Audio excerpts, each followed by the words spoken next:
That is brilliant. Hello, everyone. Hello. What an intro. I'll never get used to watching that on a Friday now, I think. Hello, I'm Richard McKeon. This is Mickey Plummer. We are your two Mackmyra Inn landlords, and welcome to the grand opening of the Mackmyra Inn, your local virtual pub.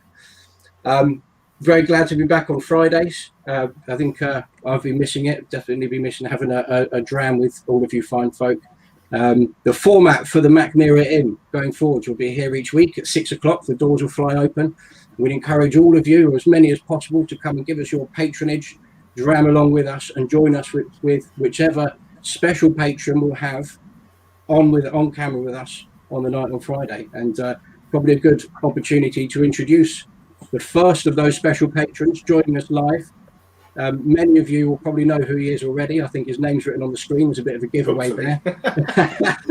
You'll recognise him from Summerton Club fame. If you're anything like both Mickey and myself, you'll be a member already, or you may have attended his immensely successful virtual festival, the first virtual festival of lockdown and possibly ever. So hello, Dan from the Summerton Club. Hi, how you guys doing? Very well indeed, man. All good. Glad to have you with us, brother. Yeah, thank you for inviting me to the pub. Yeah, 100%. We all need it, I think, at the moment. The idea for anyone watching, about founding the Mackmyra Inn is just to give us something to do on a Friday. England's gone back into lockdown, but wherever you're watching us from, you may be under some restrictions. You know, if you're in the UK, you might be watching from elsewhere in the world where you might not have anything, but everyone's welcome, and we look forward to having a drink with you. But Mickey, as a fellow Mackmyra Inn landlord, I should say. Lounge lord. No, I quite lounge lord. I'll be the lounge lord. Lounge lord. Not a bad idea for a virtual pub title, I think. I like it. You can be the landlord, mate. I'll be the lounge lord. You can go with that. I'm happy with that. What do you reckon, Dan? To be honest, I want to steal that. No, I've copyrighted it. Copyright. You've heard it. I'm like lounge lord. You haven't heard it anywhere else. Lounge lord. Right. I'm getting t-shirts. I'm going to get t-shirts and everything. Brilliant. Well, Mickey, if you want to take an opportunity just to say hello. Guys. So like Rich said, this is just a chance at the end of the week just to come on. It doesn't have to be a dram either. It doesn't have to be a Mackmyra drink. Obviously, we would prefer it if it was. But it's just a chance to, at the end of your working week, just to chill, relax, have a bit of banter before you get on with your weekend, sort of thing. Like, you know what I mean? So, as the whole country, the UK as a whole, is starting to shut down, we thought, well, why not us open up? And that's where we come up with the Mackmyra Inn. Obviously, guys, don't panic. We're not going to be going out and about, anything like that. It's literally from the safety of our own virtual bubble pub. Do you know what I mean? So nothing to worry about. No masks required. So yeah, it should be nice. It should be comfortable. Guys, feel free to add in on the chat. Ask us any questions you want. Chuck a bit of banter our way, good or bad. We'll take it. It's fine. Just normal pub rules, guys, okay? No fighting, no smoking, all right? Or you're barred. That's actually a good point, talking about getting people involved as well, because that's one of the big reasons for the show. It's not just people might be following us along with Mackmyra Live or any of the live tastings that we do, the public tastings especially. We come on, we talk about all the Mackmyra products, what we've got coming up, and and really focus on ourselves. But this was so that we could talk about Mackmyra a bit. Of course, it's what we're sort of paid to do, but really to build, I don't know, hopefully some sort of community, or even just a group around us, anything where people can just come along, enjoy a dram in the company of other dram enthusiasts at the same time. And if you are watching along from home, please follow along you can tweet us pictures of whatever you've got in your glass, or comments as we go. Use the hashtag Mackmyra Inn, 2 N's for those who haven't been to an old school pub before, although I'm sure you're probably familiar with that. Yes, we're a pub. We're an old school pub. We're not a wine bar, darling. Not that there's anything wrong with them. Before we start getting a hurl of abuse. But that's it. But please follow along and tweet in any pictures or whatever you can. Rich, hang on. It's 18:05. Okay. Time to get the round in, guys. 18:05. Time to get the round in. So who wants a drink? Who's having what? Rich, what are you having?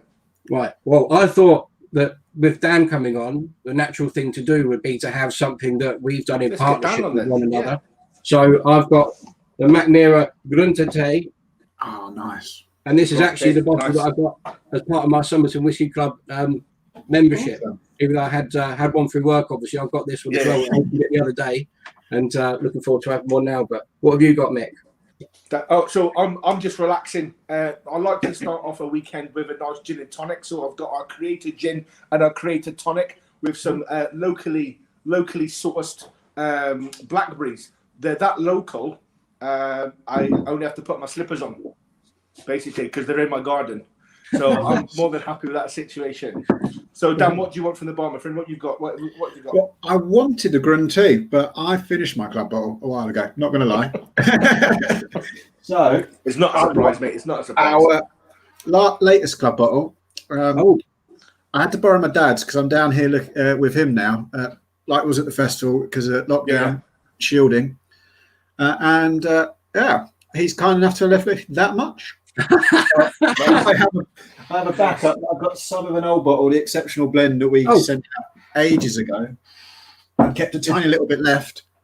Oh, I love that, but the grain as well. They're both delicious. We'll get to this there somewhere. Yeah, the reason I got this one out is specifically so that at some point today, because you were coming on, we could talk about it. Because this was, we'll get to it, but it just set me on a journey to actually opening my mind up to grain whiskey and things as well. So it was actually your club that did it. One thing. That's what my aim is for the club. Give you different things that you wouldn't normally go for yourself. Like I know a few people don't know much about English whiskey, and we shared an English whiskey, so it's the first time.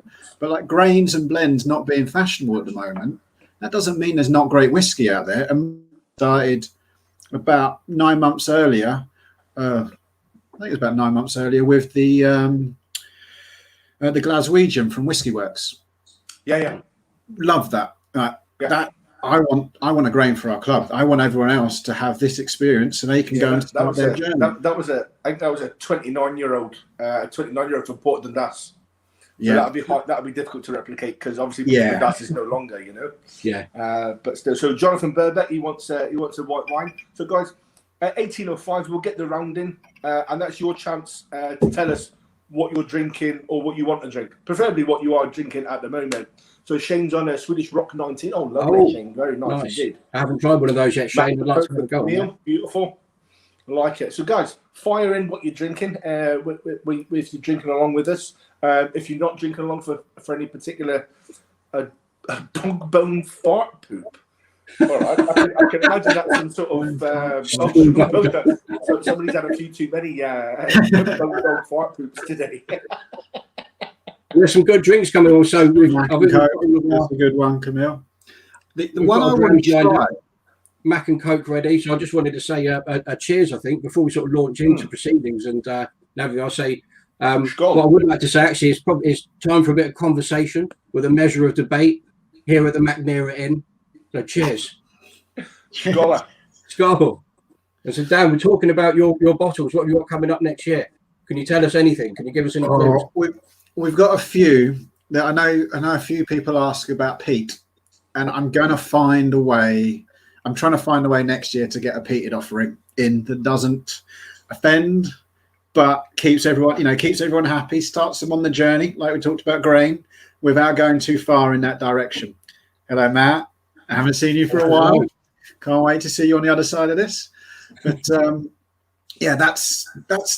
there's that. We've got 2 or 3 new distilleries I haven't worked with before that I'd like to bring to the table. Some that I don't think many people have tried. You know, that's that journey again. We have a proposal with Mackmyra in Sweden. There's a couple of things we're looking at. Nice. I can't say anything yet because who knows what's going to happen, but we're trying. Talking to a couple of brands in Ireland as well, see if we can bring something over because we haven't had an Irish whiskey yet. Interesting. Waterford. Yeah. I want to taste it, but unfortunately, someone from there keeps on insulting everyone around me. It's really difficult because I think it's a great conversation, but if you keep on telling everyone you're an idiot, you're wrong, even when you agree with them. Yeah. Yeah, it's very difficult. So until they stop, I don't want to work with any brands that go out and annoy people. So that's fair enough, mate. That's fair enough. Yeah, I do want to work. You've got to look after your brand at the end of the day. If you're going to work with people that potentially upset other people, you might see your subscriptions fall off. And obviously, as a businessman, as a brand owner, you don't really want to see that. I'd go even a step back than that. What we've tried to create here with you, and you guys are an important part of it, is a community of whiskey drinkers. It's not my club, it's our club. Yeah. I can't bring someone in that's going to be pushing people out of our community. But having said that, I do hope that in the future we can, and I want to work with everyone. There's one brand that's really annoyed us and done something really dodgy to us. I'm not going to say who they are. I reckon in the future we will work with them again. It's just we need to get through this phase of I don't enjoy people screwing someone else over, and I won't back anyone up who does that, and I'll go on to the next brand. It's simple. This is all it's all about karma and being nice to people. That's all we're trying to do. Share great whiskey, share great experience. And that's the idea that we want to build up with the Mackmyra Inn. Do you know what I mean? We want to welcome the friendly people. And if you come in and you upset my regulars or you upset my guests, then you're barred. Yeah. Essentially. Yeah. Well, that's get out of my pub. Yeah. Hopefully that's not copyrighted. Dan, one of the things I've enjoyed whenever we talk, I've heard you speak, and I've joined some of the Summerton, every 2 months you have a little get together and open the bottles for people, or two, and you talk. Virtual pub evening, I like to call it. You have a pub for everyone, and we have a pub for club members. Well, the private members lounge, I'd say, for the Thursday one. Yeah. And I'm looking forward to that this Thursday. For any Summerton Club members who are watching, you have one this Thursday, right? What time is it? Yeah, 8:30. Going to be probably on Teams. I'll send the email out to everyone next week. It'll be great to have you. Great to have both of you on, and everyone. It's just like this. We're here to chat great whiskey. Exactly. Doesn't have to be whiskey. Doesn't have to be whiskey. Do you know what I mean? People out there like beers that can chuck some stuff in. Obviously, we've got a couple of gins as well, which is what I'm starting on this evening. Obviously, Helen as well. Dan. So, Dan, there you go. What's been your favourite bottling in the club? Now, that's a proper on the spot right there. John, you did that on purpose, didn't you? You probably did that. Can I answer a few things? I want to do 2 or 3. So, my favourite for being the first time that the club really got talked to as if we were doing something properly was Mackmyra Grovegold.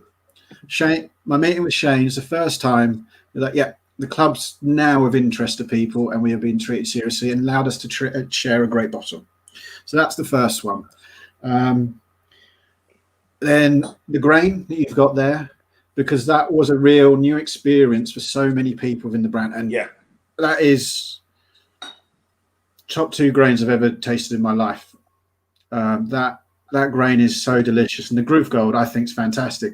One of these ones, I think as it ages, when you open it, yes, you did it on purpose. Thank you, John. But it also, there's a little bit of, depends on how I'm feeling. Like, I really liked our single cask bottling. I think I've got it somewhere. Yeah, it's empty again, like they all are. But that was a summer dram. Now, that's not right for me at all. I need something a bit more hard hitting. So there's a bit of time and space. But it was right for when it come out, though, Dan. Do you know what I mean? It was at the right time of year for when you brought it out into the club. Can I say on the Glenord on that single cask bottle? So I had loads of bottles already open at the time when it arrived. So I think it took me a couple of weeks to get round to opening it. Had a dram, really enjoyed it. I thought I'll come back to that. And if you can see back there, so I get lost sometimes in what I'm going to try and come back to. But as it's got colder, you two are talking about it being a summer dram.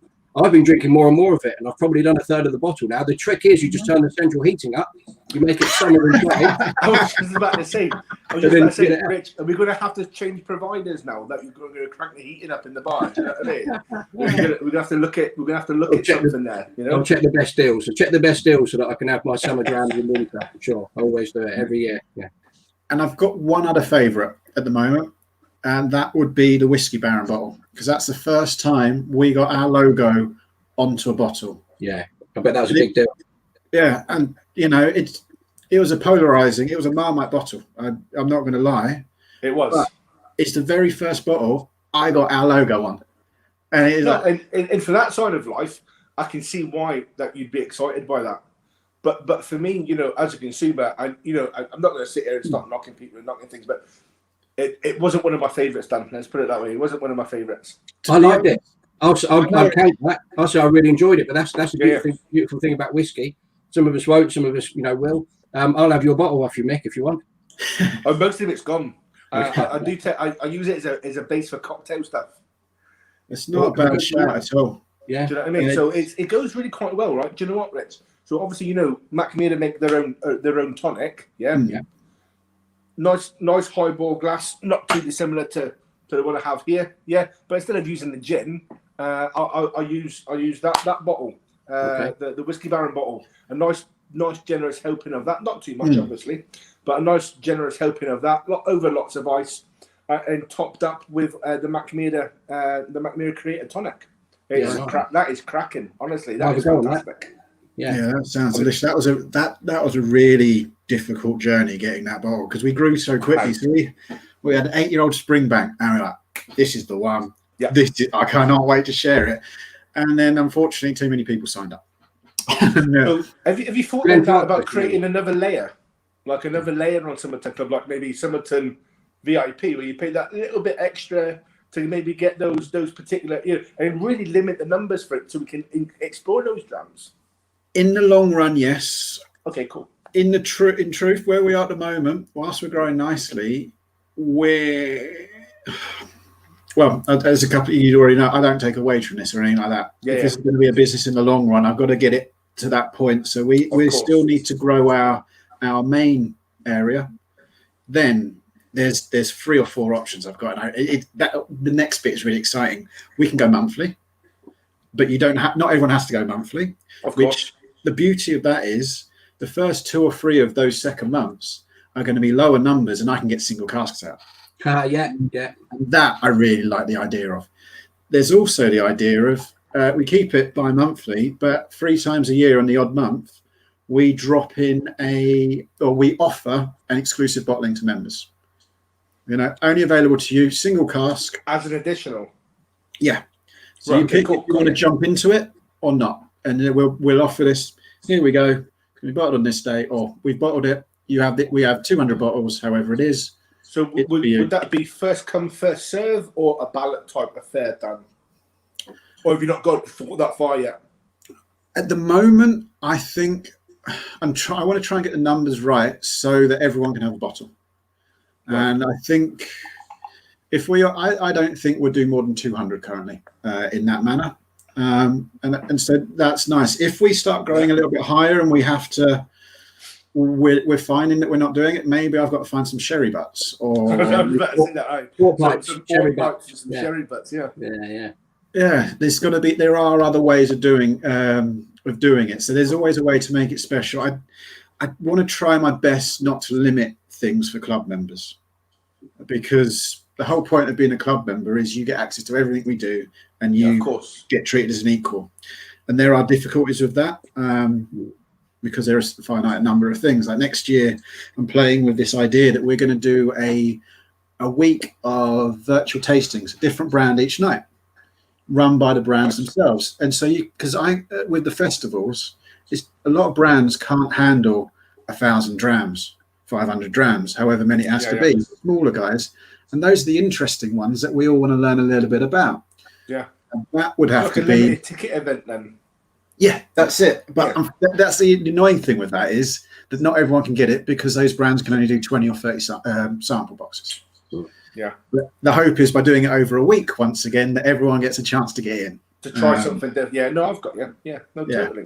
So essentially, there are a few things we can do going forward, that it may well be that the alternate month is that higher price point.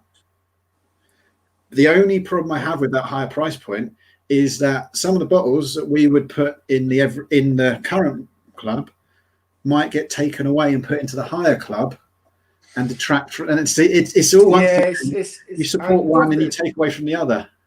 Yeah, it's a difficult one, Dan. I'll be honest with you, because obviously, you know, me and Rich have been in the club for quite a while, and it's nice, you know, the variety. All right, yeah, I've not liked every single one of them, and you know, we've had that dialogue, Dan. Do you know what I mean? But on the whole, it has got me trying some different stuff. Whether I've liked it or not, well, that's on my taste buds at the end of the day. Do you know what I mean? But I've never felt the need to go, do you know what? No, Matt, take that bottle back. I want my money back. Do you know what I mean? I've never felt that need. I'm thinking, okay, cool. This is maybe not quite my cup of tea, but do you know what? I'll back it in some cocktails or whatever, like we've already spoke about, and I'll see what the next shipment brings me. Do you know what I mean? And I'm more than happy with that situation.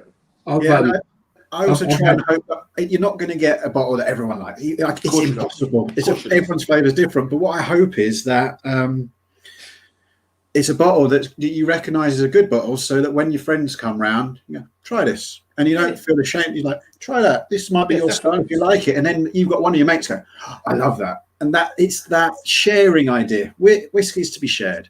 You've got me on 100%. exploring things and having stuff for friends like that. It's my first ever Glenord was through the club. I've bought another Glenord since from a different independent bottler. I wouldn't have before because there's so many distilleries out there to choose from. It's quite a loud marketplace, so you might stick with what you know. You might experiment here or there with people recommended things, but no one was telling me at the time to drink Glenord. I tried that, I thought it was delicious. The Whiskey Baron, I'd never tried them before. I think we've actually got hopefully a picture of the Whiskey Baron bottle. That's it. That's with the logo. So you've got the Whiskey Baron standing man, the Baron himself there, and then the Summerton Club logo put beautifully around it. And I was just so excited when that bottle turned up. I was really chuffed with it. I was going to use it as an infinity bottle when it was empty because I thought the shape of it was so good. And this, I didn't put this here on purpose. This just happened to be sat next to me anyway. They do these infinity bottles too. Yeah.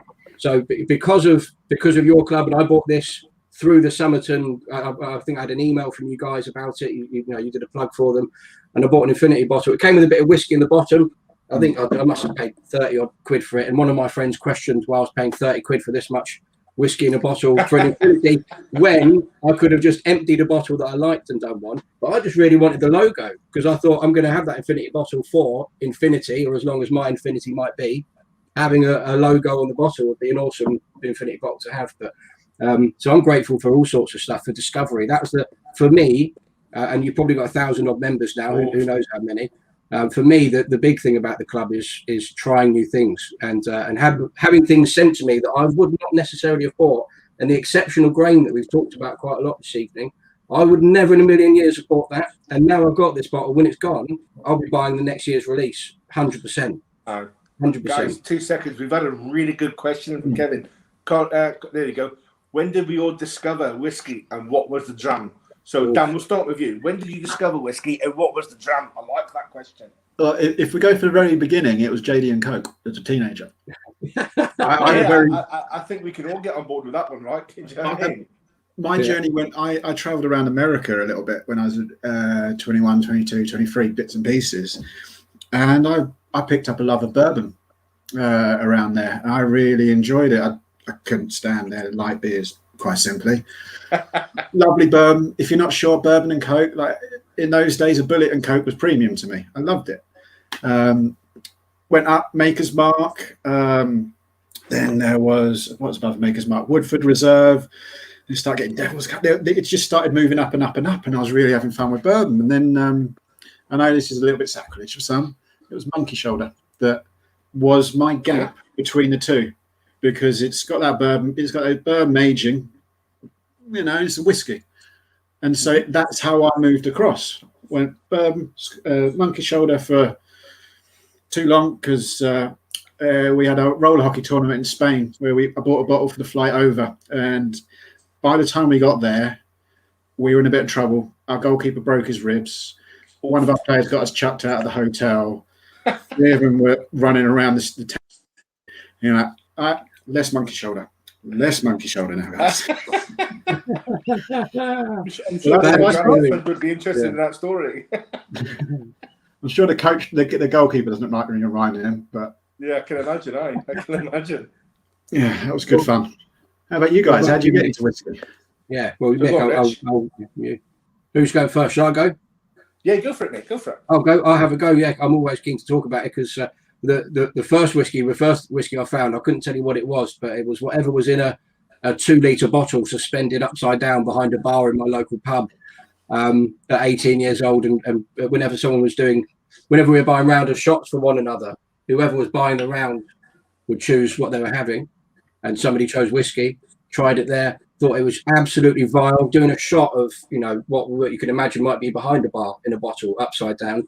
Not the sort of thing that you really want to shot all in one go. So it wasn't until that would have been, I don't know when I was 18, probably 2005 or so, but 2013 was when I actually discovered that whiskey could be, this just beautiful, exciting, importantly tasty thing.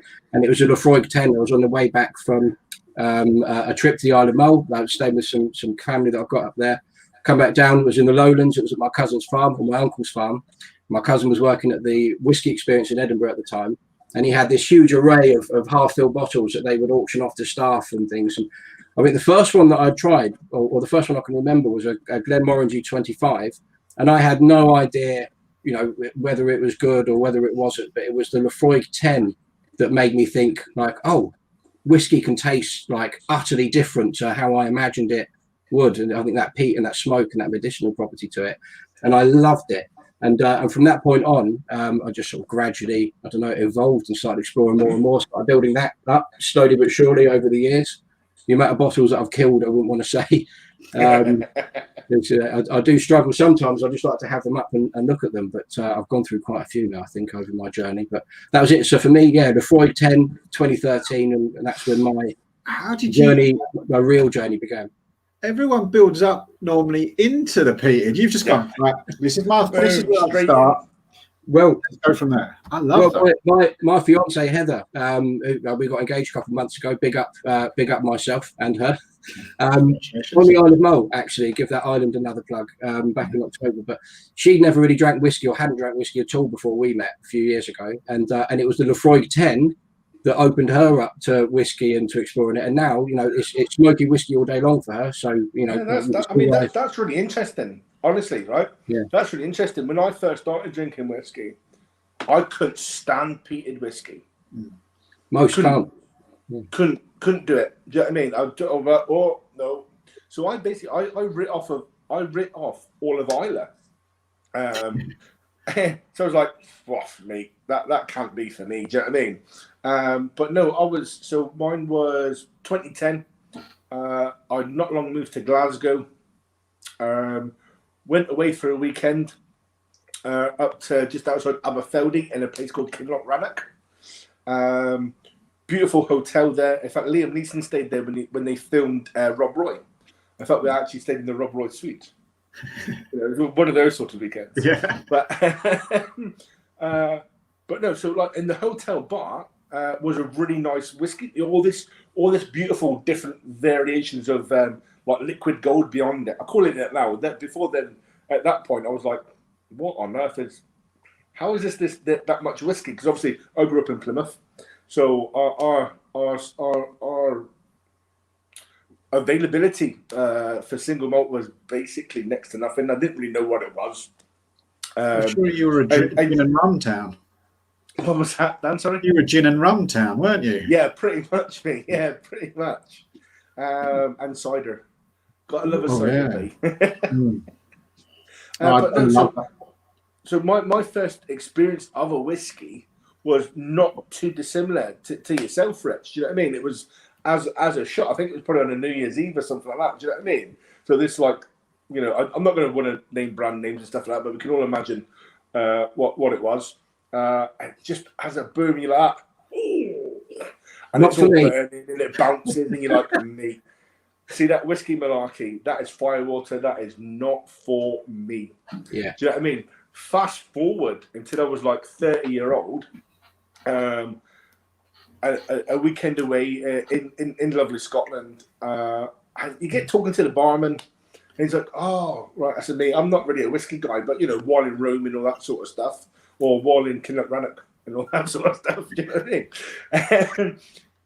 So the guy took his time with me. You know, the bar wasn't massively busy anyway, so he took his time. He said, "Oh, I'll try you off on a light whiskey."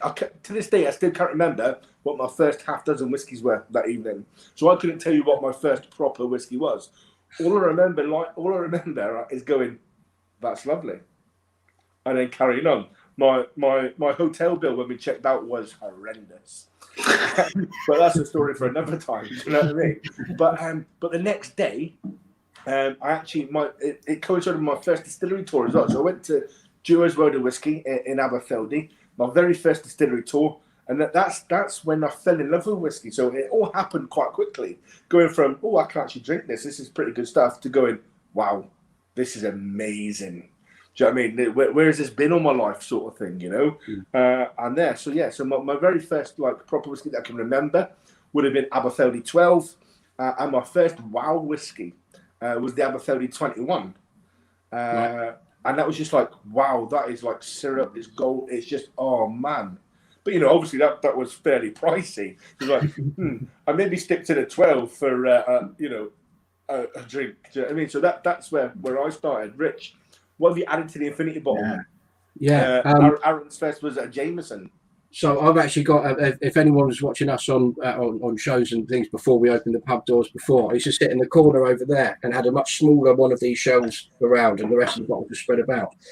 Now that shelf is just full of sample bottles, from half-finished tasting drams, from dram swaps that people send back and forth, from samples we get for one reason or the other. So what I've actually been doing, why I started, you know, when I started adding things to the Infinity bottle, is because I was doing some dram swaps with people and having to bottle small miniatures up. I needed the extra glass, so I was just going through that shelf, adding whatever small ones in. So I've probably added, I can't remember the first one. I've added as many as probably 40 or 50 in there now, anywhere from 26-year-old Bunnahabhains, I think a 30-year-old Glen Lossy. Sorry, 2 seconds, Rich. Cheers, Kevin. Thanks for joining us, my pal. Hope you enjoy this next week in the boozer. Oh, cheers, Kevin. Yeah, we'll see you next time. Oh, I say next time. Next week, we're not here next week. We're lazy landlords, Mickey, next week. We won't be back until the 20th. Day off. Because next week, quick corporate plug in the middle, I guess, is next Friday we are launching and announcing the new Mackmyra Moment. So the new whiskey in the Moment range. Now give us a little bit. What is it? A fruity one? Well, we can't say a great deal yet. Potentially. Yeah, it's definitely a Mackmyra, and it's definitely a Moment. Yeah, we can say that, and that's about as much as we can give you, Dan. I'm sorry, brother. Fruity and spicy is synonymous, I think, with us. I think, yeah. So if you're asking fruity, perhaps it would be. But if anyone was a member of the Summerton Whiskey Club in October last year, the October release was the Skogshallen, or Skogshallen, as I called it for the first 6 months of having the bottle at home, which was an exclusive release that came out through you initially in the UK, if I'm not mistaken. You were the only guy that had it in the UK at the time. Which was our Moment whiskey from a raspberry wine cask, and it is absolutely divine. I think. I love that. That wasn't even meant to come to the UK, and I was just chatting to Shane. Like, why is that Moment not coming over? And we're not sure that I'll have it. Give it to me. I'll have it. Whatever you want. Wasn't it really? Yeah, I couldn't believe it. I even got Free Mobile to promote our subscription because they were so impressed with that bottle. Nice. They said they're over 18 phone owners. I couldn't believe it. Yeah. So Jamie Morrison that popped up there, he's the global brand ambassador for Glen Turret. Oh wow! Great guy. I'm taking part next week, whenever, in the next couple of weeks, with the tweet tasting, the Glen Turret tweet tasting. I was very happy to be accepted onto that. So, Jamie, looking forward to seeing what your new range is like. Very much, I'm excited. And I think Glen Turret is actually one of the 3 distilleries that our 8 founding members went to visit back in 1998 when they were researching how on earth to actually begin making. How they were going to bring that marriage to life, yeah. So it was Glen Turret and Lefroy, where they learn about Glenmorangie, I believe. Was it Glenmorangie? It's the third. Oh no, sorry, Cragganmore. There's a picture of them all. There's a picture of them all on knocking about with them all under the arch of the sign for Cragganmore. That's it. Yeah, that's it. But I'm very excited to learn a bit more about Glen Turret when I'm on this tweet tasting. It will help us as well talk about the founders. So looking forward. Hopefully, I sent Jamie an email. So hopefully we can get them at the festival next year, or one of our festivals next year as well. Oh, definitely. Well, now's the time to ask. And thank you, Alison. I read that. That's such kind words. Thank you. So talking about festival, mate, obviously the last one was pretty good. Sorry, Rich. Sorry, Mick. Sorry, that was quite a long message. It looked like quite a nice message to Dan. I think it was a great message. That was a nice little teaser. I thought, yeah. Oh, that's in a bottle. Beautiful. Thank you. Love the free bottle. Here we go. One thing I really do like is the reuse of the bottle. It's something it's actually one of my lockdown projects. I'm going to be trying to reuse some bottles. So you'll see some empty Mackmyras behind me. Yes. And this blue thing is a glass cutter. So you're going to do exactly what I've done, and make candles. No. A set of tumblers. That's it. Nice. A Mackmyra set of tumblers. I've got 7 bottles there. And hopefully by the end I'll get 2 that aren't broken. Oh, mate, honestly, to get used to it, you use some wine bottles to start off with. Sacrificial wine bottles to start off with. They do break a little bit easier though. I was going to use the seasons as the test ones because the labels are stuck to the glass. Yeah. So and then I thought if I get it right, it's a great candle, as you said, and then I'll go on to the moments to finish it off. Nice set of clunky tumblers with thumbprints in the bottom. I just thought it looked great. I like it, man. No, that's pretty cool. That's a fairly big tumbler, but I like it. That's pretty cool. And if anyone's got some ideas, I want to.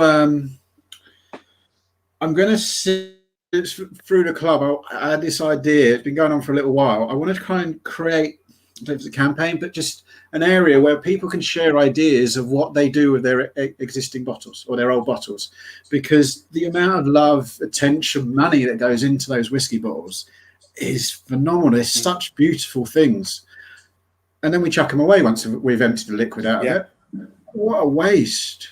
Hopefully into recycling bins. Hopefully, so at least they're going to go into the system to be recycled. Hopefully. There is that. If we can reduce the amount that goes in, because we've got a new set of glasses, we've got candles, we've got lamps, got exactly, yeah. I saw we were chatting about it. Is it Paul Whitson on Twitter?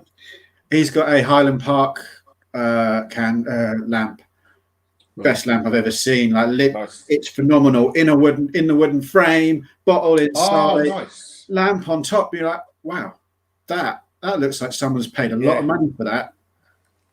And you made that yourself. Phenomenal. So So that's behind half of these bottles here, or half of the boxes, there are lots of empties where I've got these grand plans in my mind of one day I'll do something with them, or if I ever get into a house, I've got the room, I'll put a big shelf up the top of my favourite empties around, might fill them with a bit of sand or do something with, or whatever. But at the moment, they're hidden away out of sight so that she doesn't get upset. If you do a better job than me, can you sort Jamie out, because he wants 3? I'm hoping to get 2 out of 6 or 7. So I'll do it. But to answer your other question, save the 20th of November and let me just get the dates exactly. Sorry, the 20th of March and the 16th, 18th and 20th of November. Should I be writing this down? Come on to Dan. Yeah. Literally just trying to ask you that question. Do you know what I mean? Yeah, so obviously with the great success of the last festival, and that was your first foray into it, learned a lot of lessons, etc. Obviously now you went and spoiled my question a little bit, but that's okay. You're not getting bothered yet. But so what's going to happen on those dates then, Dan? Tell us. I can't tell you everything yet. There's still a few bits. And last time, because of the rush we were in, I went, I'm doing a festival, buy tickets, and I'll figure it out as we go along. The whole whiskey community really backed me up in that, and I really appreciate it. So this time, what I want to do is go to, right, this is pretty much the final package of what you get, so you can see exactly what you're getting and buy into it. Hopefully you do, because we want to do it like it did, do something else like that again, because the reason I did it was I was watching, the whole world disappear and our whiskey world dissipate, really. There were no more festivals. There were no more opportunities for brands to talk to people. And the brands that we deal with and the smaller ones, the ones that actually don't have the great brand awareness and actually need to go and talk to people regularly. And I don't want to lose them. That's for me the real beating heart of the whiskey industry, because they're going to grow and become the next great things. They're going to give us new flavors. They're going to experiment. So the whole idea was, let's do a showcase. Let's give whiskey fans something to look forward to, because everyone's taking their whiskey fun away. And 2, let's give brands the opportunity to talk to them. And it went so well. My only disappointment was I expected us to be a start point and people to follow and build on top of it. And I was expecting a number by the end of the year to come in.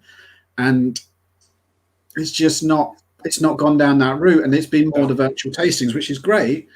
But that day event, like when you go to a show, I can name so many, even our one, I'd like too much. And the second day was painful. Yep. But it's just so much fun being there. It's that whole creating an experience, an environment and then community around it. And I just haven't seen that as much since. So why don't we do 2? Because long term, we're going to do 1 virtual, 1 physical a year. And you're soon going to hear there's a funky twist on the virtual one that's going to come at annual. And I would suggest that people who are interested best make sure they're club members, because they're the ones who are going to benefit the most. And I don't mean that in a horrible way. We're okay then, aren't we? Yeah, that's it. So it's big up from Steve for you there, Dan Summerton. Thank you very much. That Summerton Festival was awesome. Awesome, Jamie. Thank you. Yeah. Well, Jamie on board, it looks like, Dan. Yeah. Yeah, I love having. It was so good that the whole. I will repeat those dates and say it was great that everyone in the whiskey community came in. We had brand ambassadors from every brand in the audience.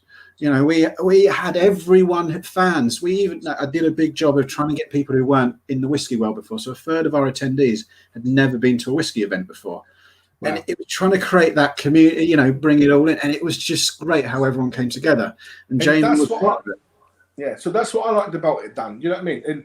And I see it from a brand ambassador point of view, and also before I become a brand ambassador, thinking about things like that from a consumer point of view. And you always get people that speak to you because they know you're into whiskey. They say, "Oh, I don't know. It seems a bit intimidating."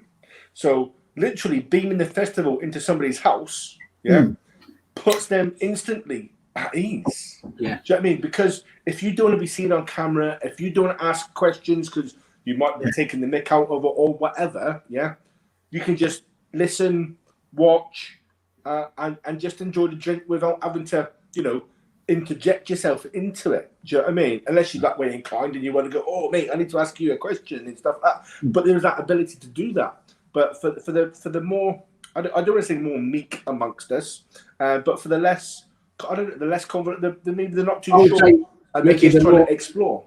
The more introverted, perhaps. Yeah, probably a better word for it, Rich. Thank you. Yeah. The ones before they got drunk. Good setting for it. Before they get drunk. So what about the? You're not having to get a taxi home. Do you know what I mean? You don't have to go past the kebab shop. It's great. That's the beauty. A lot of people have said COVID has given us a chance to try different things out, and some things will carry on going forward. And this is one of those ones that work. The thing that convinced me to run another one was I got an email from an attendee who's agoraphobic, doesn't go outside. Right. Yeah. Said agoraphobic. Yeah. They hadn't left the house for 6 years. Wow. And they hadn't been able to attend a whiskey event for even longer. Yeah. But our show was that opportunity for them to be part of the whiskey world again, and that's fantastic. That is fantastic. That warms my heart immensely hearing stories like that. I think because one thing I was almost touching it earlier, but whenever I hear you talk about building the festival, building the club up, we put so much focus and emphasis on the members or the attendees, the participants, and it's all about building that community, as you just said as well. And when you hear stories like that, that makes me want to well up. I'm not going to do it on camera. I just think that is just magical. But that one person, yeah. That one person is why we're here. We're going to be back next year. 100%, mate. 100%. It was nice that after that we got someone from the Outer Hebrides saying, "I can never get to an event. It's great to. It was great to be part of it." So that all backed it up. It was that first one that went, all right. It's crazy, isn't it, to think that actually lockdown and this whole situation we find ourselves in has actually benefited a decent amount of people in some way. So, you know, while it is a bit doom and gloomy and all that sort of stuff, you know, it's also been a lifeline to some people as well within that respect. I think you have to focus on the small wins here. 100%, Dan. 100%. If you sit back and listen to all the thing that's just being pummeled onto us the whole time, how the world is ending, don't go outside, don't talk to people, don't have friends, don't live.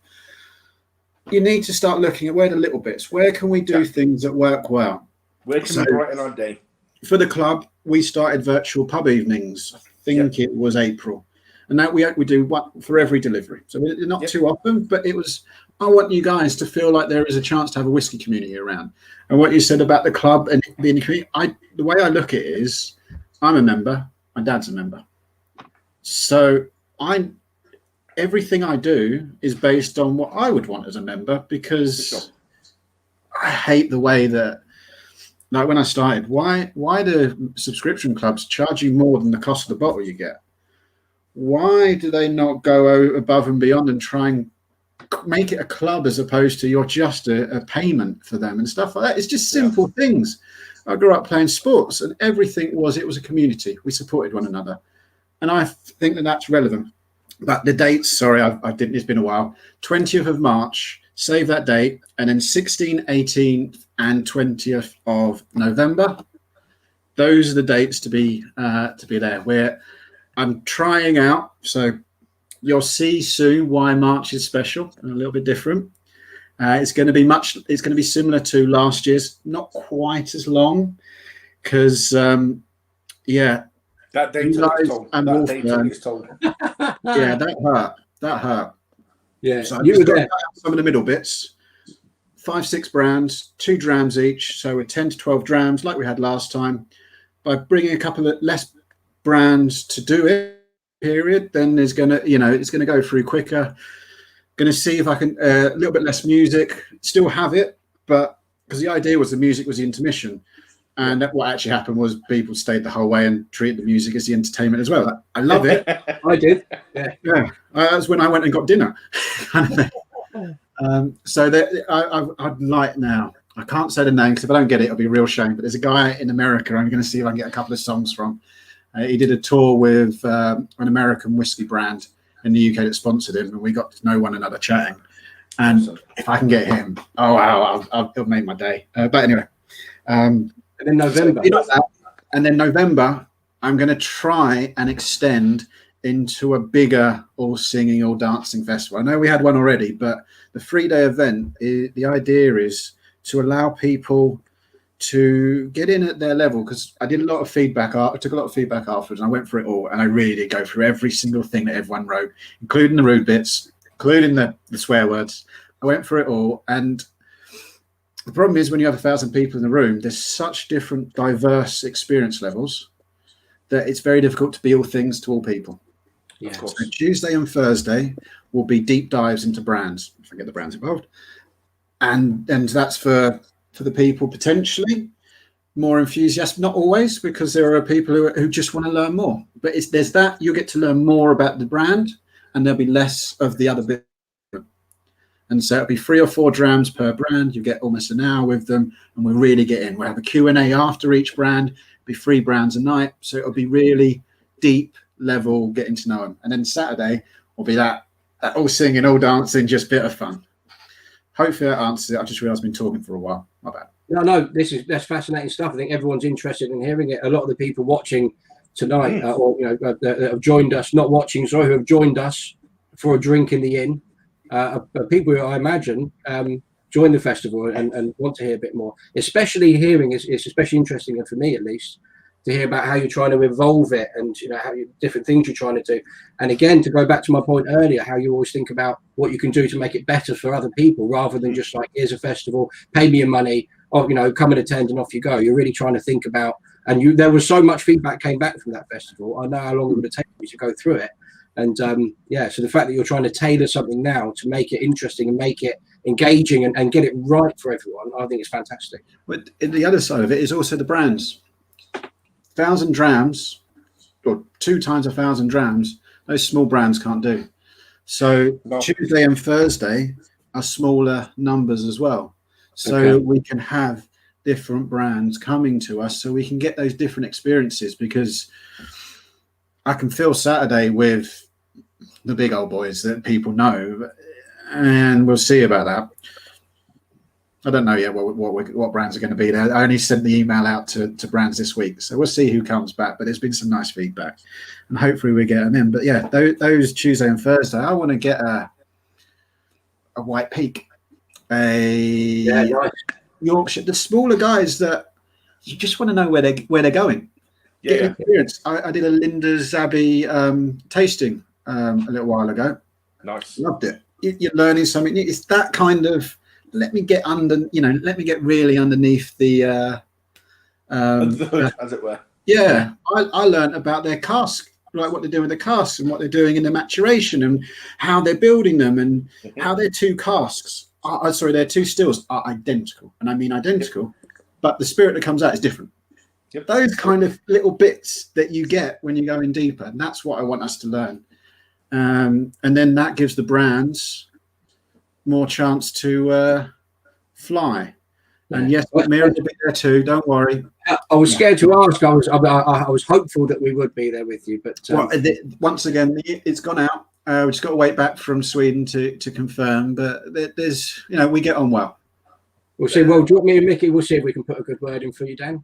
Oh, I'm sure it won't be a problem. There we go. Yeah. Sure, it won't be a problem. What about the club? What sort of effects did the festival have on the club, on the subscription side of it, on the bottles that you send out? To be honest, it's been a really weird year. Everyone keeps going, "Oh, you must be flying." We've continued our growth roughly consistent from where we were last year. Okay.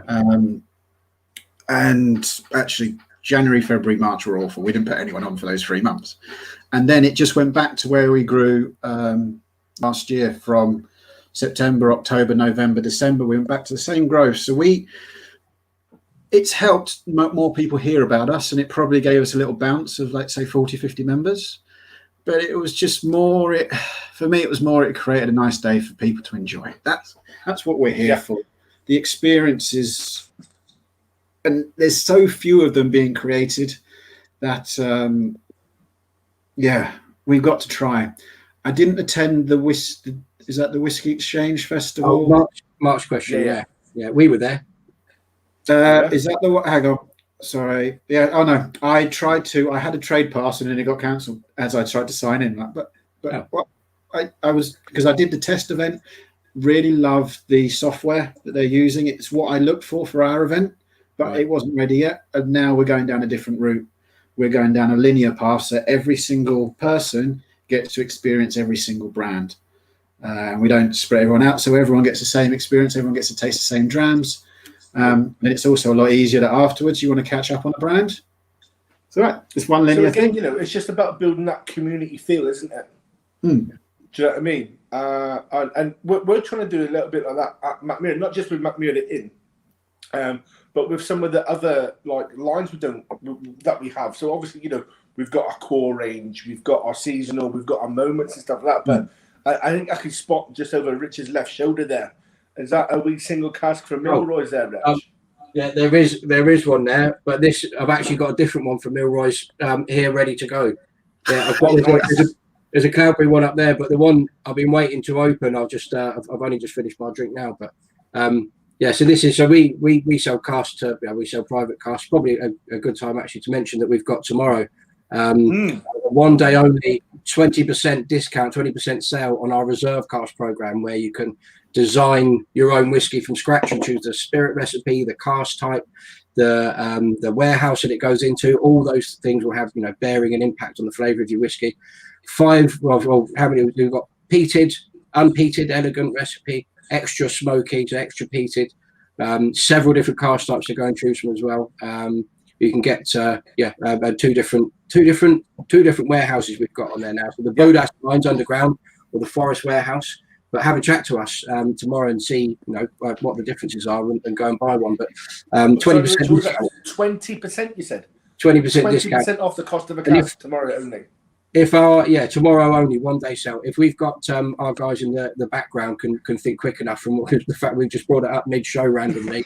If you can get a banner up for us, guys, and just show us what the website is. But yeah, 20% off. It'll be one time only deal. I've not seen us do a discount like that before. A flash sale, I think, is that's massive. Massive. I've got a question for you. Okay. You're talking about the price, and that's what I hear a lot. You know, we look at prices of casks, but surely, because what I see of Sweden's cask ownership, and I believe that's coming here too, it's your cask isn't actually it's not about owning a cask. It's about the experience of being part, like us. It's being part of that community. Yeah. Well, I think that's what Mickey was sort of leading on to, I imagine, with that, because when you can go and if you buy a reserve cask, when restrictions are lifted and if you can get yourselves over to Sweden, you can go and fill the cask yourself for a start. And when you do that, you may well be there because Mickey and I have sold some casks to people recently who've gone over and had the same thing, bumped into other new cask owners or existing cask owners going back to fill their cask once it's been emptied and bottled. So it's a huge community, and they run quite a lot of events over there too. For when they do. So there's cask owner events and stuff like that. Yeah, do you know what I mean? They do like a day of fishing and out in water sports and all that type of stuff. Barbecues and everything like that. Yeah, do loads of stuff. So it is about building community. It is about you can go over there. People go to these cask events. And you might take a few bottles with you, or you could go to an event to pick yours up if you drive over there in a van if you come from the UK. But anyway, people go over, and I've heard lots of stories about swapping bottles with each other. So you might end up from a 30-litre cask with anywhere from 48, 52 bottles on average. It can change, give or take 5 or so. But you've got a bottle or two spare, and you might hear about someone else's whiskey, and you couldn't decide at the time. Do you go just regular smoky whiskey or extra smoky, or did you want the Oloroso cask or the Gravity cask or whatever it is? And someone else has got it, so you can swap a bottle and exchange business cards, meet people, make friends, and I think just that community. So it's great. But I'm going to hand over to you, Mick, maybe to say something before I pour this dram from me. I want to get this down my gullet. Yeah. So you all might have seen me reaching behind me earlier on, and I was inspired actually by Dan. But if you can remember, just short of an hour ago, we were speaking about one of the very first Mackmyra bottlings that Dan did was the Groove Gold, and obviously I'm quite lucky enough to have some from work and stuff. So I'm just doing one of those. You know what I mean? So it was like Mark here, ready to buy one. Rich, nice one, Mark. Well done. Welcome to the community. But no, so Dan. What's your favourite Mackmyra? Oh, bugger off. You've told me this before. Right. Mate, honestly, the second one and third one, you're going to get by, right? Yeah, that's it. Yeah, we had the ground rules at the beginning. That is like the hardest question ever. I hate you. This is even harder than what's my favourite club bottle. I know, it's crazy, isn't it? Because two of the club bottles are restricted to one brand. So I can probably show you them. It's between two. That one, hands out. Yeah. Oh, the Caribbean. Yes, lovely. And also, it was almost one of my favourites from the club because it's the first £100 bottle we shared with members who only paid 50. No, yeah, it was the first £100 bottle. Yeah, it was the very first one. And members paid 50 quid. And that's the value we try. We don't get it every time, but delicious. Guys, I'm a big fan of the Summerton Club, and I'm a long-time follower. Always been a subscriber. But yeah, that's not a regular thing. Okay, let's again setting expectations. Do you know what I mean? That was a once in a blue moon job. Do you know what I mean? I think we're averaging around £70 over our lifetime, but the last couple have been lower. It's difficult. Like I went to share the English whiskey. What they said their new release is going to be around 56 quid. So it still beats our £50 and above. But I want people to try it. I want people to, try the first English whiskey. I want to do other English whiskies as well. With we did Balcones. Taking me a long time to learn that too. It's almost as difficult as the Swedish ones. Yeah, that's relatively easy compared to the Swedish ones, Rich. That's the first whiskey brewed created in Texas since Prohibition, and the world's first blue corn whiskey. So if I was going to do something from that region, I want the first. So now I did the English whiskey, I want to do other English whiskies over time. But so the price point is quite difficult when also the idea is experimentation. So experimentation comes first, as long as we meet the minimum price point, and then we try and build the value up from there. Mm-hmm. And the other one is Skogs Hallon. Nice. Now, Shane in the background, remember when we first tasted it, it's the same as Groove Gold. It's a grower. Yep. Open it, like, not sure yet. There's not much depth to it. Give it a week. Oh, wow. It was one of my favourite ever whiskies. I really liked it. World's first, 1500 ever. Whoever thought of putting raspberry wine into a cask and putting whiskey in. All of that. So that shows. Angela. Yeah. But I love rum. So rum comes. So that I'm stuck between those two. So that's why it's really difficult. I love Grunty. I really did. That. And that's the thing, do you know what I mean? Each of our seasonals and our moments, you know, they are to a certain degree groundbreaking and world's first. You know, Grunty for a start, you know, is definitely the world's first and at the moment only whiskey in a green tea cask. You know what I mean? So it's phenomenal. Quite frankly, the funniest thing after we released that, I've got a friend who does a little bit of work for Pernod. And he was like, oh, we've been doing some work with Glenmorangie and green tea. Like, all right. And he's like, can I have a taste of it? No, I've already finished the bottle. Let me wait until I get the next one. And he went, oh, well, we weren't going to mix the two together. We were just doing like a pairing session. Like, this is amazing. You're like, wow, you're so far ahead. You're like, people are talking about pairing the two.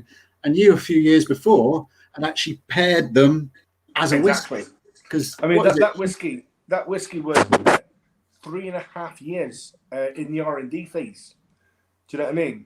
So it wasn't like we went, oh, Angela's just been accepted into the Whiskey Magazine Hall of Fame. Let's get this out. Yeah. Do you know what I mean? This was actually 3.5 years in, and you know the head chef at Mackmyra went, Angela, what would you like to do? And she went, well, actually, I've got this thing that's been bubbling away for some time now. I'd like to release this, and that's how we've come up with Grunty. You know, she's got a lot of different projects happening, like most master blenders, but especially true of Angela. Whiskey isn't their own only thing that they're into. Any sort of sensory experience, anything they get from cooking and different drinks, coffee, tea, whatever it is, they're into anything. So you know, when she was given the opportunity, and she does have more or less carte blanche to go and just create and do whatever she likes. She's been with us from the beginning. Just everything that we've released has got her stamp on it, has got her behind it. Just about everything. Well, no. So not Preludium, but Preludium 01. She had a hand in the blending. It wasn't until Preludium 03 that she was exclusively. That was her first ever. I thought we weren't going to do Geek Corner for the pub, right? That was one of the things, right? But Angela, before she actually joined us as the CNO or Master Blender, she was actually a consultant. CNO is better. Chief Nose Officer. That is the title. What a business card. But no, so she was actually a consultant as part of a panel that were helping on the tasting panel for the whiskies, basically. So she's had a small hand before she became a full-time employee.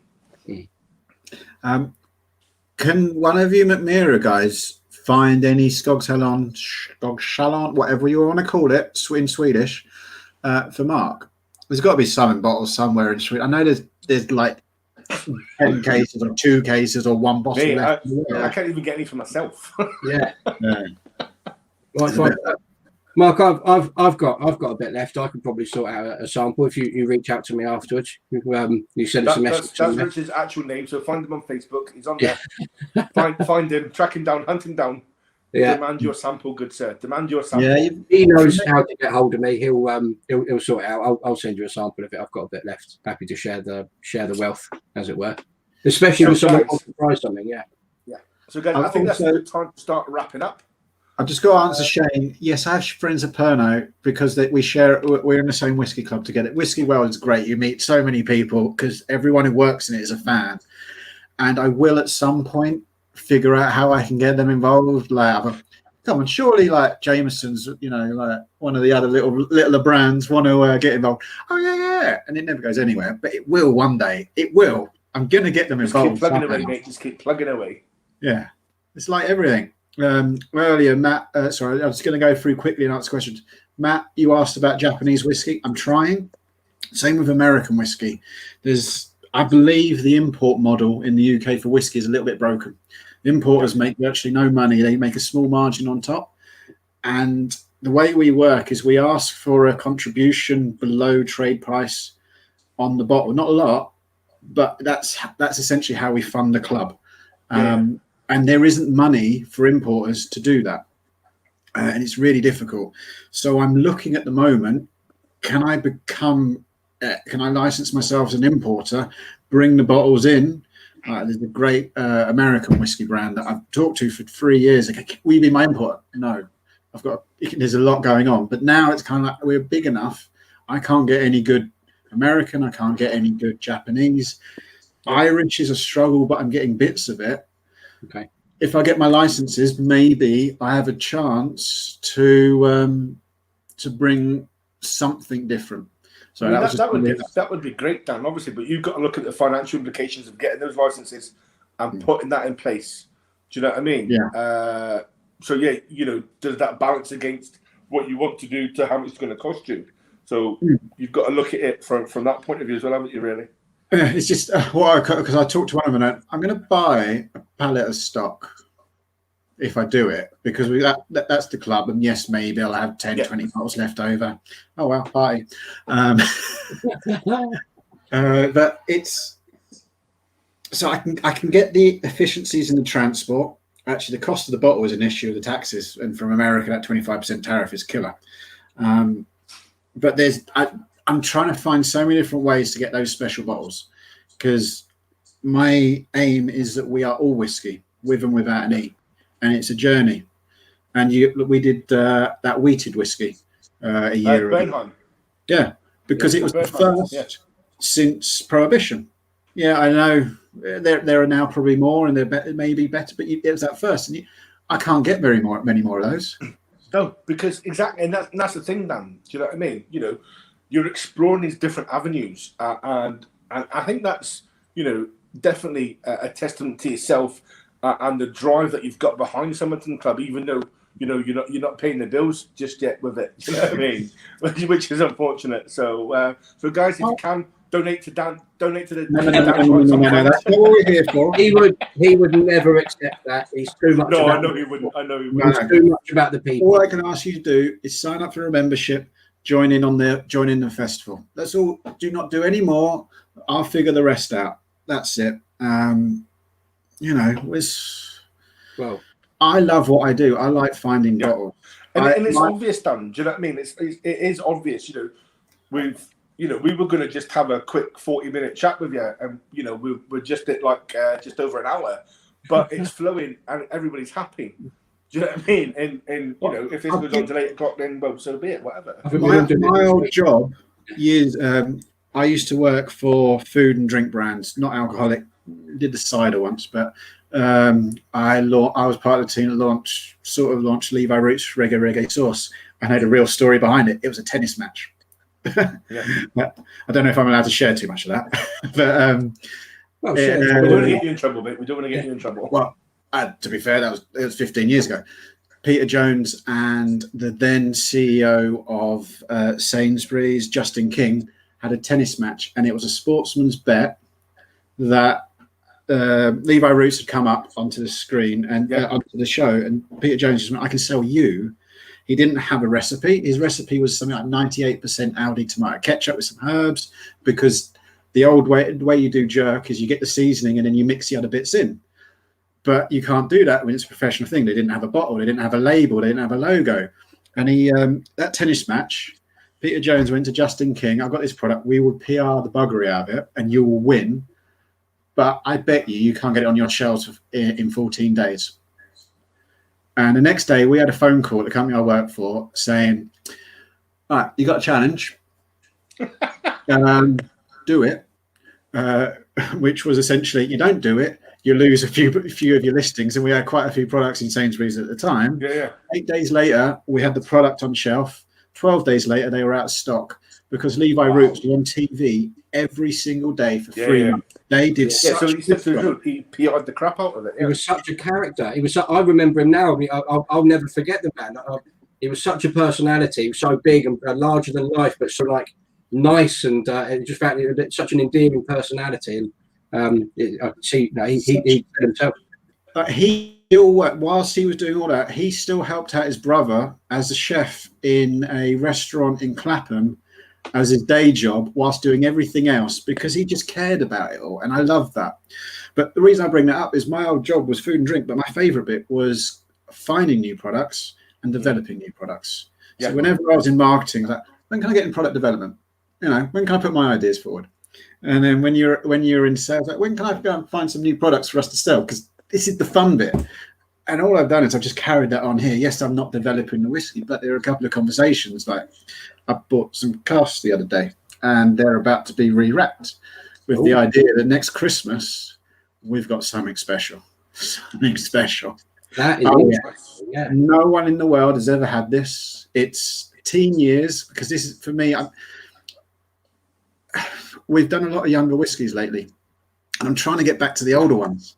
It's difficult with that, tasting new, getting new brands, tasting new things, and with independent bottlers, they've got margins to hit and stuff like that, and pricing, so it gets difficult. So whiskies have been a bit younger, and I want to go back to the older ones. So I bought some casks the other day that are 13, 14 years old. Give them a year. They're being re-wrapped. I love that. This is my bit of fun. Can you tell us who they are, Dan? It will stay within the inn. It'll just stay amongst friends in the inn. No, this one is so tight-lipped. I'm so excited about it. It was worth a shot. I thought I'd ask, because at this point, a few drams. If you don't chance it, you get nothing. You've got. Every month you guys get involved. Every month. Is it this? Is it this? Hello. Welcome back. What a lovely picture. To a fella's computer. Brilliant, Helen. Well done. If you had I've got a question for you two guys. Let's go to this. If you had a chance to create your own whiskey, let's not go through straight away from the distiller, like you're doing it from the beginning, but you could take a liquid from anywhere, any age, you could put it into any cask, you could finish it in any cask. What direction would you go in? I think I might let you go, Mick, because I've got an answer now, because it's fresh. In that case, you go, because I've got a couple I can see the faces. I've got a couple of things bubbling. If you can go now, Rich, you go now. I was going to let you go and hope you might go off brand for a minute, because mine's very much on, and I didn't want to run the risk. No, I will definitely go off brand. Okay, yeah, I didn't want to sound sort of too much. I will be going off brand. Too much like a company man, but the whiskey that I've just poured, the Milroy's bottling here, that they bought a few customers last year. They bottled them. They bottled 3. They've got 2 more waiting to come out. This was a pre-stored. You talk about what liquid would you have? This is a pre-stored recipe, elegant recipe. So that means it spent 4 years in a 200-litre ex-bourbon cask before being transferred into a 30-litre PX cask, where this spent 19 months in. And this has been one of my absolute favourite whiskies of the year. So I've got almost nothing left of it now. I actually spoke to Simo from Milroy's last week to ask if he had any stashed away, but they're all just behind the bar now by the dram. This has been one of my favourite whiskies of the entire year. I left. I had 2 jobs when I started Mackmyra, and I left one of them a few months ago, a different company. And I had a little get together with some friends on Zoom, and we had a 24-year-old Old Perth, which if people don't know, from Carl Moore or whoever's own, that's 24 years.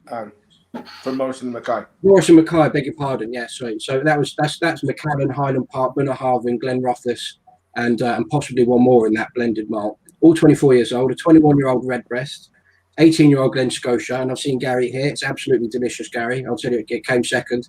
And I think the 11-year-old English, and this 6-year-old or less than 6-year-old Mackmyra single cask, and all 5 of us voted this as our favourite one of the night, up against those. Wow. It is just, this is one of my favourite whiskies of the entire year, and I say one of because I can't remember half of the ones I've tried, and if someone reminds me, I go, oh yeah, maybe that was the favourite. So I'd say top 3, and I must have during lockdown had, I don't know, 350 different whiskies through tastings that we've been doing, and people have been swapping things over. So if you ask what I could do, what I would have, I'd have this Pre-Stalled Elegant PX, and in this car sale we've got tomorrow, there's 20% off. I'm actually talking to a bunch of my friends now. Hopefully, when we get out of the inn and when we close our doors this evening, I'll talk to them again, and I'll have a deal agreed with them, because I'm talking them into this. The same guys that I did the tasting with. Hopefully, and if any of them are watching, hopefully what I've just been saying now sold you again further. But this is I'm trying to buy it tomorrow. So that's what I'm after. Before we go on to Mickey, so I'm getting the ways. I think there's a topic here for a future pub day of how casks impact age, because you said you've got this young whiskey that competes with these older whiskies. Yeah. And for me, that's to do with casks, because I've sat there and with distillers and blenders, and they've gone, well, we're going to put something down for 30 years, and they have to pick a cask to match it. You have to pick a cask to last that long. And then other distilleries are going, well, I want something in 4 or 5 years, and they pick a different cask. So they're taking age, they're making age less and less important. And I think this is a great conversation point. I know at the beginning, age is just an easier way of going, yeah, that's probably better. And I know there are different views on it, but at the end of the day, when you start and you don't know anything, it's not an awful way to start. No, it's not. I think when you're at the beginning, it's something. It's something tangible almost that you can see and try and assess how good something may or may not be. But I don't think it takes long, or especially when you're talking to whiskey folk who have been exploring things for a little while, to find out actually age means nothing. And you can have an 18-year-old whiskey that could be absolutely terrible, because if that whatever company might be behind it could be something blended, it could be a single malt, could be anything. If they've had rubbish wood and they don't have very good production process or anything like that, it doesn't matter how old it is, could be terrible. It has no bearing on the flavour at all. But equally, with the opposite way, if you get a 30-litre cask like we have here, this is 6 years old, and it was 4 years in a 200-litre cask, 19 months in a almost 5.5 years old, if anything. 18, 19 months in a 30-litre cask, but because it's gone into good wood and you've got more surface area to liquid ratio, so it can interact and develop faster. I'm careful not to use age faster when I talk about smaller casks. I like to say develop faster or mature. It's not aging. It's not aging. It's interacting to a different extent. Age is irrelevant, so I don't like to use that word with it. I say it develops faster within a smaller cask. And if, like us, to blow our own trumpet, toot our own horn, we use excellent casks. And even the ex-bourbon casks that we use on 200 litres, we only ever use them twice. We don't use refills. Wow. But if you're aiming for a 30-year whiskey, as you mentioned a minute ago, you probably need to go for a refill cask, because you otherwise will overtake that liquid. You need to go to the third or fourth refill to get that length in. Cask quality, if you can find a distillery or a blender, whoever it is, it's got a good wood policy, that's more important than what age is on the bottle. Well, going back to what we talked about earlier with the Whiskey Baron bottle, our real problem was bought a second cask. I didn't buy it. I don't want to go too much into how it wasn't me, but it was bought for us because it was that bottle was made for us. The problem was it was a 5-year-old cask, and when I tasted it, I thought it had been made the day before. There was no age. So we had 2 months to create something, and we had to supercharge it. So we had put little octaves created specially out of fresh stuff that came out of Jerez, shipped up as quick as we could, re-wrapped it into that. Yeah. Don't give me that. After we've been doing Swedish all don't give me Spanish as well. I'll give you German. Hello. That's the same as Swedish. But yeah, so it's that aging thing. Like literally, I bet if that cask, that whiskey would have been there for another 10 years, it would still have tasted like new make. But then at the same time, 2 months in these little octaves took it so much further along. And yes, That was the Marmite part of it. Because what we did is went, right, what we're going to do with what we got, we can either get really pissed off and go, this is the worst thing ever, or let's see, can we create a new experience for people? Right, how many people can really experience the raw taste of distillery, but then we've packaged it up in a way that it doesn't taste like new make spirit. It's actually an experience, and there's a journey, because there were 3 flavors in there that we married together, and they were bold and they fought, but it got you a completely different experience that will never ever be repeated ever again. And so that was it. It was like, how do we take this and make this into that experience? Because no one's ever going to have that whiskey again. And when I did a tasting a little while ago for we every now and then do takeover nights on whiskey clubs, and that one won hands down. You know, it's so there is a lot of people who want to taste. That does surprise me. That does surprise me. I love that dram. Did you put up like things like white spirit in methylated spirit against it? I'm joking. I am joking. No, I don't worry. I don't mind. It's that everyone has that different experience, because I was on your side of it. When I started, and I mean, part of that was disappointment. That cask really got given to me, and I got told this is what you got. But it's not what I really want. We had something amazing. You reacted to it. You got it sorted. I had to learn in the process. We talked earlier about what are people interested with the club. You know, that we talked about some of the big discounts you can get, but that's not the most important thing. It's the exploration side. And just on one note, on the sherry octaves you talked about, part of my whiskey journey, you helped it there, because I had to find out what an octave was when I found out that's what it was. I'd never heard of an octave before, or I might have heard the word, but I'd never bothered finding out what it was. So you helped me in that respect too. My one is, and I always get, is it ASM, ASL cask? Just give it a name. I don't use letters. I want a name of it. An octave I get. So it's an ASB. Right? ASB. There you go. The 200 litres. Just give it the full name. That's 200 litres, American Standard barrel, hogshead 250, sherry butt roughly 500, port pipe roughly 600. Well, while you're talking, Mickey, about cask, it's probably a good way for you to segue into Dan's question earlier about what I really want to know. What would your spirit be? What would your cask be? What's your dream? I will be the rebel. I will go off brand. Do it. Sorry, guys at Mackmyra. It's a pub chat. My wages and stuff, but I love what we do, and I'd love to get over there and play about. But one of my favourite whiskies is Lechik or the Daig. That is, Mickey, can I jump in? Obviously, Rich has got a big ties to Isle of Mull. So it's a smoky variety of Tobermory from Isle of Mull.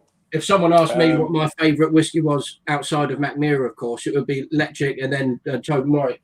And these 4, 1, 2 squares and the 2 below them are all Lechik and Tobermory drams. They're the ones I've got the most of behind Mackmyra. So I didn't know that. Again, I didn't know that. Again, talking about techniques for maturing and stuff like that, I would probably take a second fill ex-bourbon for about 20 to 13. Sorry, about 12 to 13 years. Oh, what's he up to now? He's going for some Irish whiskey, Mickey. Very good, Grim, very good. So I'll probably go Lechik, second fill bourbon for about the 12 to 13 year mark. And then I would probably second maturation finishing, whatever you want to call it, for about 6 to, or whenever it's ready, into Sierra red wine casks. Right. Oh, can I? I'm not going to change my answer, but if I was going to change it to anything, Lechik and wine for me go together like I don't know, just whatever goes together well. That is Lechik and wine cask. Full stop. I bought a Rioja wine cask from them last year. That was one of my favourite drams. I've got the 10-year-old Bordeaux, fully mature back there. And I don't know, probably got about 2 or 3 other wine casks of theirs. They're my jam. I've got umpteen just down there, Rich. You know what I mean? But they've not done a Sierra yet. Brooke Laddie did a Muggle Provenance Sierra cask maturation, and that was amazing. It honestly really was. So, but it obviously for the Brooke Laddie Muggle Provenance, it wasn't peated, and I find it's got to be a very careful balance, though. You can overdo it or underdo it with red wine. Red wine is a very, very much a balancing act. So I don't want to put a time on the red wine, but I'd probably go for about 12 years in the second fill bourbon. Get a bit of sweetness in there, but mainly just for not too much influence from the cask, and to let it go for the 12 years, just to let that peated influence die down a little bit. You don't really want a big punch, so you're going to let it die down a little bit, because obviously, as we all know, peated whiskey is punchier or more flavoursome, younger, and it sort of fettles out as it gets older. So I don't want it too young because of that influence, but also at the same time, I don't want it, 18, 20-year-old either. So probably about the 10 to 12-year mark in a second fill ex-bourbon, and then into a Syrah cask until I think it's ready, whether that be 6 months or 2 years. I've got to say, well, you said something a minute ago, Rich. I've never had a Rioja finished whiskey. Oh, right. No. Okay. No, I'm not going to go fully into it, but my favourite styles, well, rum's number one, but then it's red wine and port. I love that fruitiness that comes through. That's why I like the Skogshallen, because it's that fruity idea. Yeah. And Rioja is probably my favourite. I did do a road trip of Rioja a couple of years ago, and if you like your red wines, I recommend La Rioja. I did Bordeaux and La Rioja, and La Rioja smashed it hands down. All day, every day. Rioja's my wine. That's my wine all day long. Yeah. Rioja's my 1.5. Number one is a Malbec. Oh, okay. Actually, not a French Malbec, but Argentinian Malbec. I'm the other way around, I think. 1 and 1.5. Yeah. For me, it's the experience. You go there. So when I went to Bordeaux region, chatting to the winemakers there, they change their vines every few years because their production drops, and they will need to keep the production up. You're like, all right, okay, I get that. Went to La Rioja, they don't take the vines out.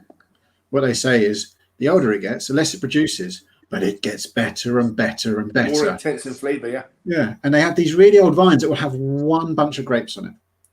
And that's their best vine, and that was the difference. It was all about quality, not about production, sales, and everything else. Got quantity, yeah. Yeah, Bordeaux is set up. Parts of Bordeaux, not all of it. Parts of Bordeaux are set up for the UK market, and French don't think we like wine, so they just chuck it out. You get that throughout all regions and throughout all products. Do you know what I mean? Some people are set up for minimal quantity, but maximum quality. Yeah. And you've also got the other end of the spectrum as well, Dan. Do you know what I mean? So we don't, we've obviously got our 4 core range, and then, the numbers start coming down quite drastically when we go into seasonals, and then we jump a massive way down again when we go into moments. And then obviously take a bigger, deeper dive in numbers, but obviously I'm not going to say up in quality, because I think all of our products are fairly quality. But yeah, so, the less the numbers, the more quality is the perception, Rarity is a big part of it. Makes it exciting for people too. And exactly. Numbers as well. A bit of a buzz around it, and you can feel, especially when you have the numbers printed on a bottle. I've been buying whiskey for so long, as I'm sure you guys do as well, that I've got sort of used to having bottles where there's only 200 or 300 of, and for me, it feels special still. But they're less excited than it might have been a few years ago. But I envy the people now who are, and if you're sort of just getting out into your journey, good on you. If you get a bottle that says only 300 of them, it's something so special about it. It's something so good, and it can help make, because whiskey it's not just about the flavour in the glass. It's the environment you're in. It's the friends you're with. It's the story someone's told you about that bottle that you've got and where it's come from, its provenance, or how it's made. So all these different things factor in. And if you've got a bottle where there's next to none of them, and that Skogshallen, the Skogshallen we talked about, Dan, that you've got there was only there was 4,000 or so, I think, of the Caribbean. 50. Oh, of the Caribbean, yeah. I thought you were saying there's 4,000 of that one. Sorry, I was going to do a scale. Sorry, 4,000 or so of the Caribbean, which is that's a small batch. That's a small batch whiskey, and there's not a lot of them left. And 1,500 that you have from the Skogshallen. So when you get that as a member, and bottles that you have in the future, if you do any of those plans that you talked about, where you might have, you're exploring the idea, I know still, but you might have some little, single release things that people can get their hands on. It's just so exciting, especially I think for the newer to whiskey people that join the club off the back of the festivals that you have done or will do, when they can get hold of a bottle where there's only a few hundred or something, I just feel happy for them for the experience of it. Wait till next month. Oh yeah. Okay. Oh, I've got something special. I found a way of making it special whilst being bigger. I think I can say this part of it. I know now I've drunk a lot. Well, let's have it. 3 casks. Yeah. Okay. All single casks, distilled in the same bottle, filled on the same day. Yeah. Aged next to each other. Yeah. I've tasted them. I can't really taste the difference because I know there can be variations. Because for me, the most important thing is everyone gets sick. Because we talked about, do we bat them? Okay. It's like, well, if the flavors are the same, no. Let's have individually numbered single cask. Just call it what? Cask 1, 2, and 3. Well, it's cask 71, 72, 73. Good numbers. It's actually their individual. So, well, this gives you an idea of how old the distillery is and how early in their life we've got. I mean, it's not an old distillery, but yeah, we've got 71, 72, 73. They've spent their entire life next to each other. Yeah. They taste the same. I think there might be a 0.2 difference in the alcohol levels between them, but the idea is everyone gets the same thing, but then also gets special. Because I had a question a couple of months ago. It's the same but different. Yeah, that's it. But very much like when you did with the exceptional. Yeah. Well, yes and no. The exceptional was different flavors. It was that was a real difficulty. There weren't enough bottles. You're like, I want you to have special, but there's not enough bottles in the world to give you all this one. But they're identical price point. They've got both 30-year plus aged whiskies in there. They're great experiences, but I couldn't get the flavors the same. That was my annoyance with that.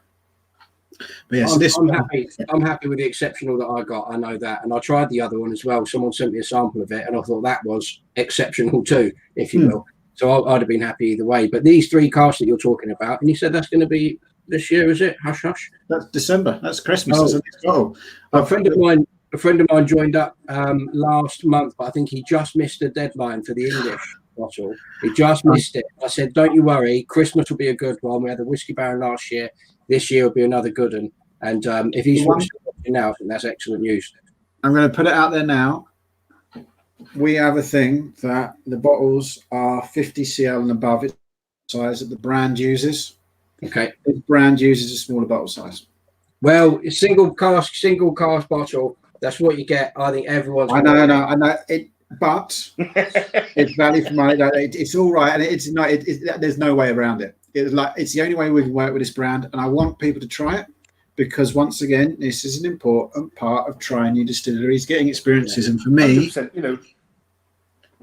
like if you bottle a ready cask or a reserve cask for us, you know what I mean. It goes into 50 cl bottles. Do you know what I mean? 50 cl bottles as part of the course. That's actually one of the problems I've got with I'm saying too much now. It's got me drunk. Well, before you might, Dan, if you don't want to, we'll. No, I don't mind. It's one of the problems with one of the proposals I have in Sweden. I want casks, but I don't want 50 cl bottles. Yeah. And like, no, your full range is in 70 cl, so that's the size we have to be. Whereas this brand's full range is in 50 cl. So we had a brand last when was it? April this year. Get really angry at me when I kept on saying no. But our bottle size is 375. It costs more than £50. So sure, that's fine. No, that's half a bottle. I can't do that. I don't like doing 50 cl and not going lower. And the amount of crap I got off this brand, they were telling me how bad I run my club, how awful the festivals are. And you're like, well, you don't really want to work. Do you know what brand? You're barred. Yeah, you're barred. Pretty much, yeah. You're barred. The landlord and the lounge lord have spoken. You're out. Yeah, there's no way I'll work with that guy. Again, I'll say this: if you're doing the 50 cl bottles are going to come in the next release. I've talked about it 7 times throughout the show. I have utmost confidence, as I'm sure most people do, and hopefully everybody does it, in the fact that you deliver value for money every time. You think about people every time. So if it's a 50 cl bottle, I can just about guarantee now that to anyone listening, it's going to be worth the money, if not more. So whatever size bottle it is, Dan really gives, well, he cares. I almost had too much to drink there himself. Yep. He really cares about what it is. And I think if you say it's 50cl and it's 3 single casks and they're worth it, then they're going to be worth it. I think it's part of how you do stuff in life. I can't do something and set myself up to then knowing I'm going to feel guilty about doing it. And I think this is a deeper conversation, this part of it. But this is why I went to... I lay down on the couch for that one, mate. Do you know what I mean? No, not that part of it. The next bit, when my mum was diagnosed with terminal cancer, she wanted to die at home, but there weren't any carers. And so you had two choices. Like, if I don't come home and look after her, I will regret it for the rest of my life. Yeah. So I always choose the path that I won't regret. And it's exactly the same with the club. I hate deliveries. Good way to go. Which, who likes? I don't know. I hate delivery days, because what happens if I pick something no one likes? And I absolutely hate that. So I always try my best to get the very, very top, because I can't handle those days. It's a nightmare. When I get one person saying they don't like it, Mickey, it's a nightmare. When I get 3 or 4, I think I shouldn't run the club anymore. So I always try my best, and it's really difficult with the value for money now, as inflation, bottle prices have just jumped, and small guys can't afford it, because, and I get that, small guys, one, they have to make money off of every bottle. Their production costs are higher. I get why there's more, and it makes it more difficult. I'm sure I could get a 21-year-old Glenfiddich for the same price, but that's not why you join the club, is it? To get something from the supermarket? No. Mate, so guys, I just got the dreaded text. Going to go in the dog.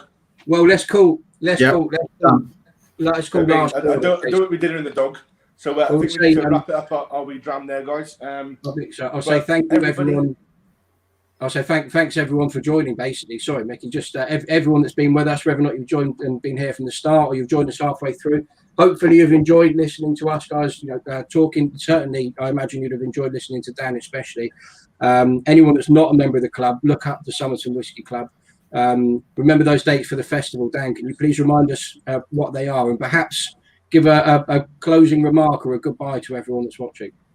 Well, I'll let Mickey have the closing words, but 20th of March, save that date, and then 16th, 18th, and 20th of November, save them as well. We're going to be having some whiskey fun together, and thank you very much for inviting me to chat about what I really enjoy doing. No, I wasn't going to give you the final mark. Sorry, Dan. It was just a goodbye from you, is all. I'll pass off to Mick, and then we'll close off. But it's been super interesting having you here. I can't wait until we can have you on the show again sometime, and looking forward to this Thursday when we see you again. But Mickey, before you've got to go off for your dinner, anything you want to say to our so guys, thanks very much for coming to the opening of the Mackmyra Inn. Dan, thank you very much for being our first VIP patron. It's much appreciated. Obviously, long-time fan and long-time friend of Mackmyra. Guys, thank you very much for interacting. Thank you very much for coming to join us for a drink. It's been much appreciated. Next Friday, as we alluded to earlier, will be a very special show. It won't be a pub show. It'll be a very special live show.